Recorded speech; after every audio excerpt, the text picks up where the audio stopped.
Hello everyone, welcome to more AEW and TEW 2020. We are here, our first shows following the very successful Double or Nothing pay-per-view. We start off with a show of Dark, as Griffin Slade defeats Sonny Kiss, the bodyguard for MJF. Abaddon then defeats Patricia Verbert. Minoru Suzuki defeats Sean Spears. And afterwards, the Hit Squad make their way to the ring as Kazune Nare plays. Suzuki, he looks the two members down. He's not, he's staring them down. He is not worried about it at all. He's, shut up. He knows what they're going for. He knows what they're trying to do, but he just doesn't care. The two start coming up to Suzuki, they're yelling at him, and then Suzuki just, shut up, just huge chop to Wen's chest, immediately Desmond Xavier, he starts going to town on Suzuki, lots of kicks. They end up getting Suzuki down to his knees. He tries his best, but he is, there's two people who are both very athletic, and they're also younger than him. They can easily outmaneuver him, so they do. The numbers game plays through, and eventually, Suzuki down on a knee, Shining Wizard. I don't know if they actually do a Shining Wizard, but it's not unrealistic for them to do a Shining Wizard. Shining Wizard to Suzuki, he's down, and Hit Squad are very happy about this. After this, Proud and Powerful defeat the Von Erichs. Then Lady Lydia defeats Vipress. And Ashley Flair was on commentary at the match. She's putting over the member of her court.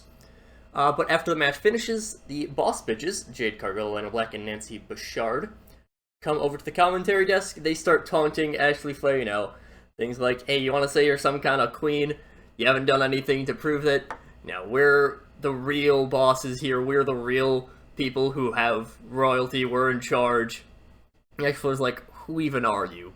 Gets up, walks away. Lady Lydia's, she's in the ring, she's making her way. She's probably, she kind of runs there just to make sure that her queen is protected, but two of that, Ashley Flair just completely ignores them, doesn't care.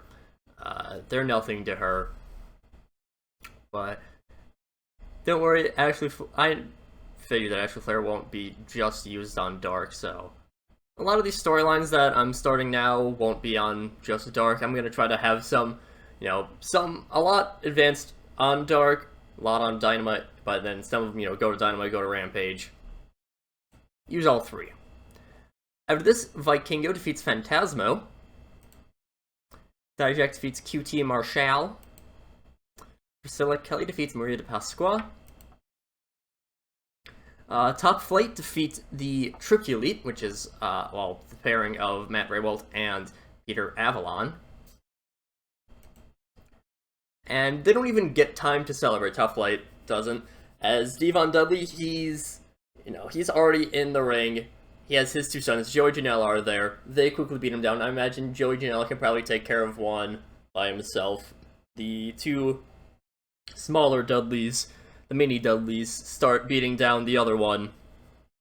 And Devon, he gets him, he starts preaching about Adam Cole, Because of Adam Cole, I'm someone that I have come out of the darkness of retirement. I have come back into the light of pro wrestling, into this ring. And, he's going over how he's fought Matt Hardy before, but because Matt Hardy doesn't believe in Adam Cole, he's done nothing recently because he's injured. He's got this shattered kneecap, although he's in kayfabe already. He still has a month out from returning, but he's probably just rehabbing right now. He can still walk. Done nothing by himself. You're just an injured shell. And we are going to wait on that. And our main event, Takahashi defeats Tony Deppen. This is a gimmick that we can change. Great, perfect. Had a poor gimmick before, but just wanted to change that. 81 rated on that. 72 rating for our show of Dark. It'll be interesting just because like always at the end of after pay-per-views, I kind of just soft reset everything, because I'm bad at booking, but a couple storylines set up here. We'll see what more storylines come around on Dynamite. Our show of Dynamite begins with Antonio Lautenz, the former Cesaro, defeating Luchasaurus in just under 12 minutes with the very European uppercut. After the match, he gets a mic and begins cutting a promo about how Kota Ibushi claims that he's the best belt machine. He's had 5-star match after 5-star match, but in my own debut, I had a stellar match with Jeff Cobb. I am the wrestling machine. I am one of the best wrestlers that the world has ever seen. And I'm not content with you just saying that you're the best belt machine without me going against that. So Kota Ibushi, let's have a match, or 2 or 3, or however many you want. I want to prove who the true best belt machine is. It's going to be a very in-ring heavy storyline because both these guys are not great on the mic, but giving the mic time anyways. Oh boy. After this, Brian Cage is seen working out with the rest of Team Taz in the background when he's approached by Andrew Everett. He gets right up to Brian Cage and he says, Brian Cage, you've always been this machine, We've already heard stuff about the wrestling machine, and because of your size, it's not wrong to say that you're considered one of the giants in AEW, but you know what? You're a disgrace to the name of all giants, like myself. You're disgracing the name of my dad, Andre the Giant. And you know what? I don't think that you deserve to be a giant. You don't deserve to be a machine. You need to be put down a size by someone like me. He walks off, and Cage is like, what the fuck just happened? So, it's not marked in here because it is too early for him to have a gimmick change, but Andrew Everett will be doing his, giant thing, that he doesn't like DPW. It's a little bit silly, but still, I love Andrew Everett. Oh boy.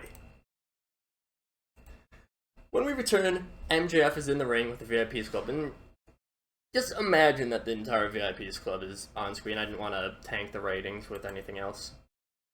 Already, people are saying that 2022 is the best year that pro wrestling has had in a long time. I mean, after all, 2022 is the year that we see CM Punk come back. And people just can't shut up about an old man that got so beloved because he yelled at clouds out in Connecticut 11 years ago. Hell, almost to the day. Meanwhile, the best company is in all of pro wrestling, AEW. The future of the business is getting swarmed by old people. By people like Chris Jericho, like CM Punk, like Ramsey Bay, Kevin Steen, Antonio Lautenz, all these people who have been relics of the past, while the future of all pro wrestling, like myself, being pushed further and further down the card. But I digress. See, I requested time here to talk from Paul Heyman, and I need to talk about some things, and you could even say that I have a lot of things I want to get off my chest. People have begun to cheer Miro. I get it. He's a good worker. He's good in the ring. He's someone who is pushed down like myself, but there's one other thing. He's old, and he's that big monster heel that, let's not forget, powerbombed a non-wrestler through a table. And I mean, I thought all of you idiots had good memories with caring about CM Punk in 2022. Meanwhile, I am the best damn wrestler that the business has, the best in-ring worker, the best on the mic. I am the best full package. I am the future of not only AEW, I am the future of pro wrestling. I'm the new Stone Cold, I'm the new Rock, and I'm not just them repackaged. I'm them, but better. Because there's something that they didn't have, that I have in spades. Hell, there's a whole list of things that I've done better than some of these so-called legends. Number 1, I've never had a bad point in my career. I started off on the ground hot. I started off running, and I only got better. I didn't have any Rocky Maivia stage. I didn't have any Ringmaster stage. I've just always been Maxwell Jacob Friedman. Second, I actually work with people. Tanil and Deanna, the North, Griffin, Chris, all of my VIPs are a better group than any alliance or anything else that Steve or Dwayne could have. I don't need to sell to Hollywood or fight against the man to become the top of the world at my age.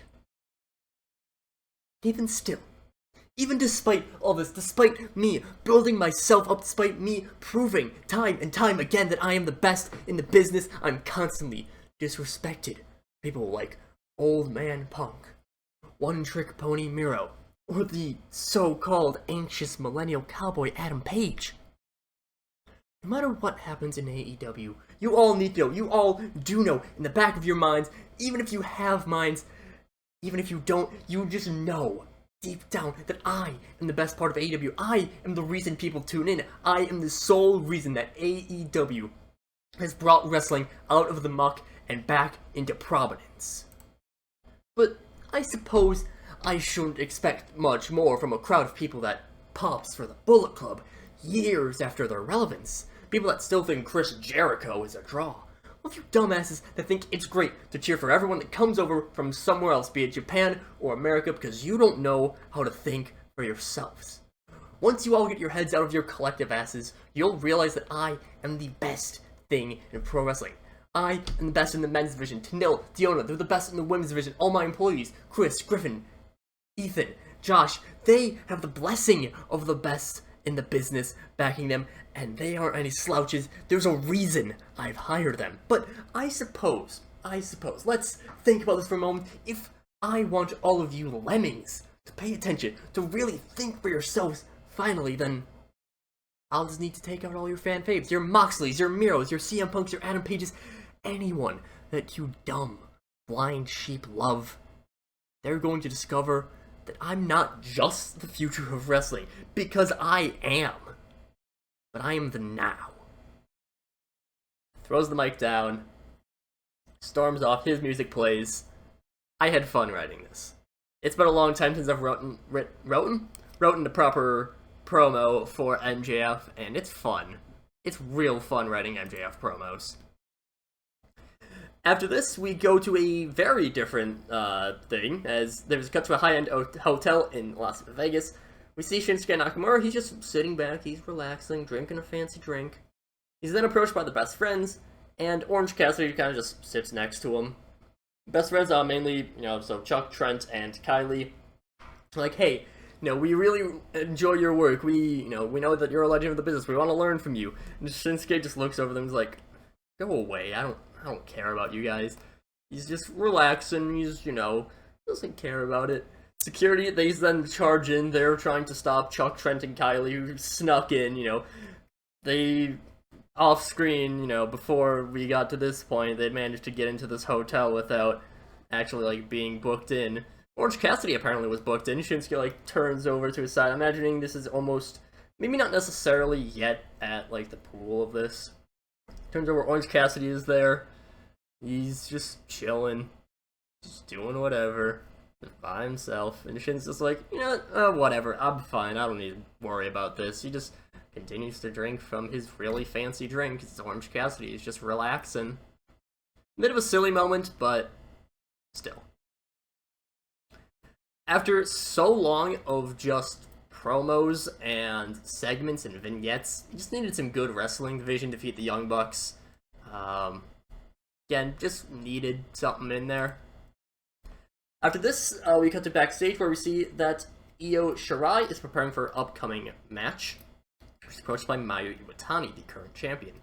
Mayu talks about how she's excited that Io is the #1 contender, and that the two are bound to put on a fantastic match together, just like they have done in Stardom. And Io's, she's still respectful, she's friendly with Mayu, just reminiscing about old times. She's like, hey, there's a reason I was voted the top women's wrestler in the world the past 2 years. I believe it's the past 2 years. I know for certain it was the last year. I think it's been the past 2 years. It had been Kana the year before. I don't know. We hear Io's music. She leaves to the ring. Mayu's like, okay, I respect it. Lots of respect shown between these two. They are fantastic workers. Io Shirai picks up a win over Big Swole. Big Swole has a gimmick getting stale. I'll have to remember that. For the match, Kana comes to the ring. She stares down Io with commentary putting over their time in a stable together. Triple Tails, I believe it was. Kana, Io, and Mio. But, you know, they kind of get face to face. Io's ready for a fight, but kind of backs off. It's not her time to be the, Io's the #1 contender. Kana needs to work her way back up. She turns to Big Swole, and despite her having 46 rating, we're not going to worry about that. He's impressed with Big Swole's performance. And, it was... she still lost to Io, but still went, 11, 12 minutes with Io? That's still respectable. And at least one match, she helps Big Swole to her feet. She leaves her backstage. Antonio Banks is like, this has money written all over it, because he would be at ringside, I do believe. I have to double check if I actually have him set as Big Swole's manager.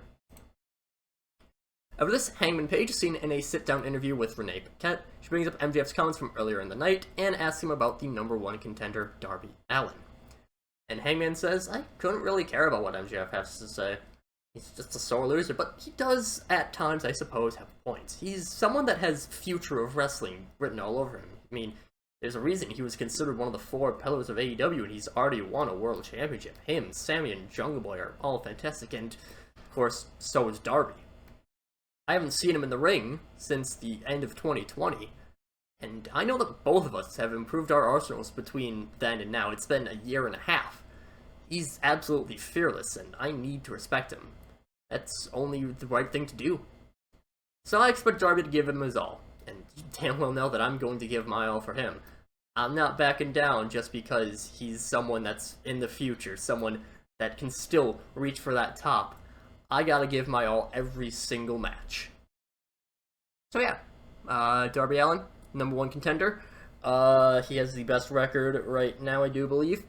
Last time they faced off they've actually only faced off one time before, and that was a match on Dark in December 2020. After this, the Future defeat the Good Brothers. Not too bad of ratings from the Future, gotta say. Then Frederick Hurst slides into the ring. He has a mic. I probably should have rated some other people because Hurst has terrible pop. Really good on the mic, but he's got terrible pop. There's all this talk today about future this and future that, when we ignore the actual damn future. Hey, production guys, turn on the graphics. And wait for a moment, they show the graphics of the #1 contender of the top rankings for the tag team titles, where the Future are #1. Just look at that! The #1 contenders for the tag team titles, the Future. Okay, yeah, sure.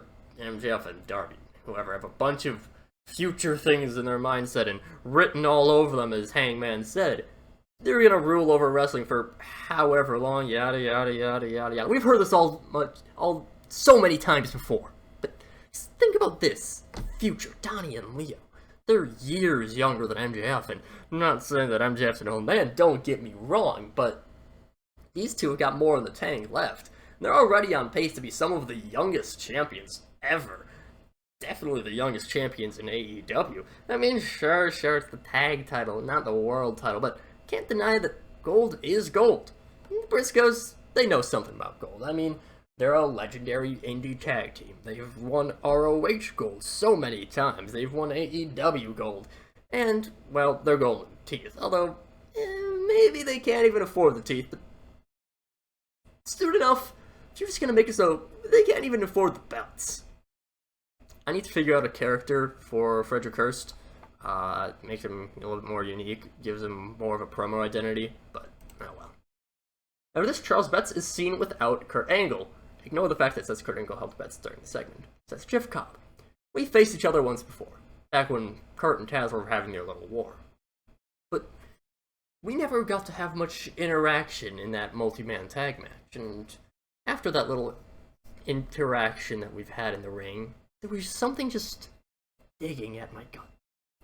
I wanted to wrestle you properly, outside of the confines of this war, just a one-on-one match between two Olympic wrestlers going back and forth against each other to show the world what we can do, and that's all I ask for.